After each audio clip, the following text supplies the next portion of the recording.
Hey everybody, it's Jason Blaha here, and today I want to chat with you guys a little bit about something that all these training systems that we utilize, what they all have in common, because they all really seek to do the same thing.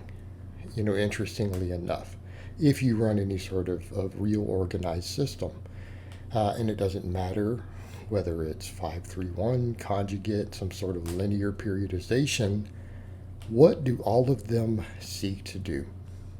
They seek to find a way for you to train both heavy and light in a manner that allows you to do both and still recover.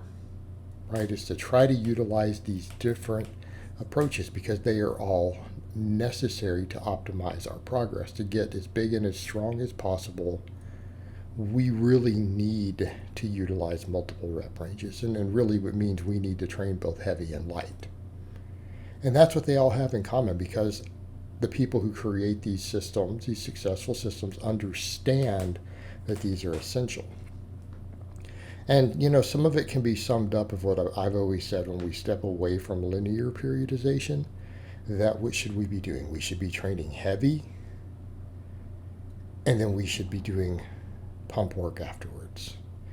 But when you look at them, how do they organize this stuff? Well, with linear periodization, over the course of, say, 12 weeks, you start light in different blocks, and you, through one way or another, increase weight, which is increase intensity, and start reducing reps as you go.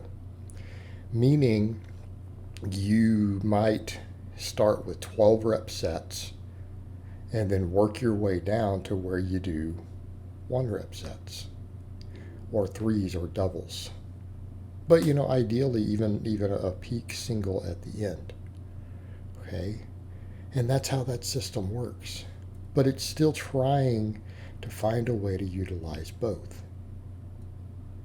The other two are types of concurrent training.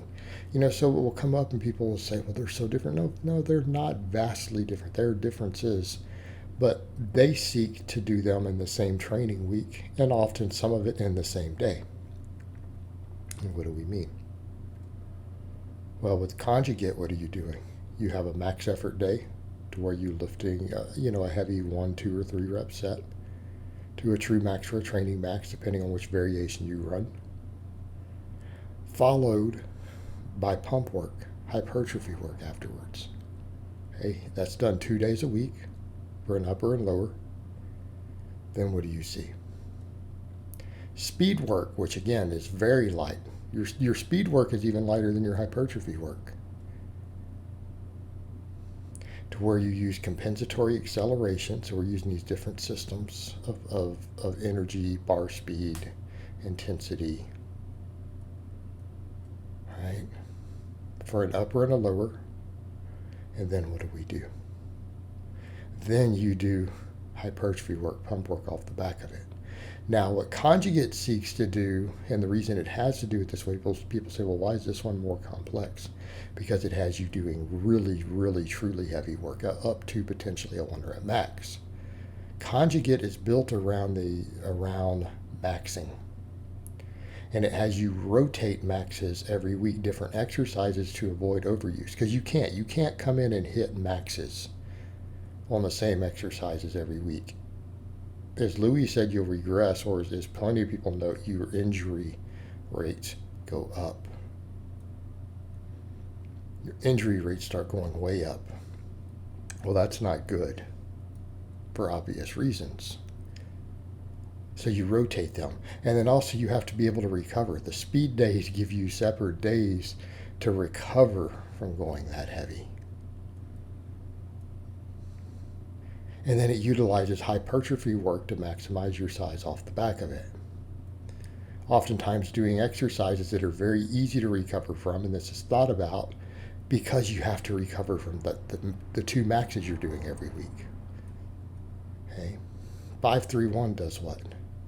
It's an organized system for training 4 barbell exercises with heavy weight in waves that is programmed.